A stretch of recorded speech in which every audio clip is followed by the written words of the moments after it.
संत श्रेष्ठ तुकाराम महाराजांच्या संतांची या गावी प्रेमाचा सुकाळ या अभंगवाणीची प्रचिती देणारा भावस्पर्शी प्रसंग नुकताच नाशिक येथील दत्तधाम येथे अनुभवायला मिळाला।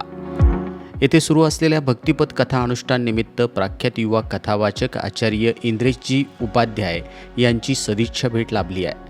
आपल्या ओघवत्या रसाळ आणि भक्तिरसपूर्ण वाणीनं जगभरातील लाखो भाविकांना भक्ती मार्गाचा संदेश देणारे आचार्य हे आजच्या तरुण पिढीपर्यंत सनातन संस्कृती, अध्यात्म आणि भक्तीचा खरा अर्थ पोहोचवण्याचं महत्त्वपूर्ण कार्य करत आहे। भक्तिपद संस्थेच्या माध्यमातून त्यांनी उभारलेलं कार्य आणि त्याची व्यापकता विशेष उल्लेखनीय मानली जाते आहे। या भेटीदरम्यान त्यांच्या विशाल हृदयाची आणि आत्मीय स्वभावाची प्रचिती पुन्हा एकदा आली।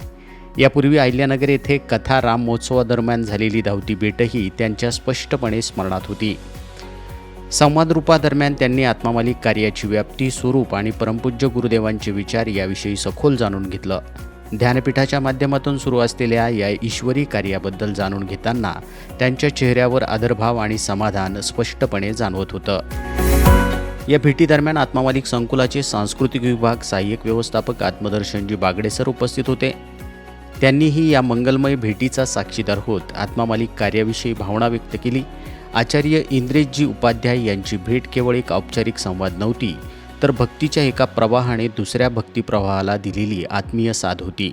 त्यांच्या प्रेमळ शब्दांनी आणि सदिच्छांनी आत्मामालिक परिवारास नवचैतन्य, प्रेरणा आणि ऊर्जा प्राप्त झाली आहे।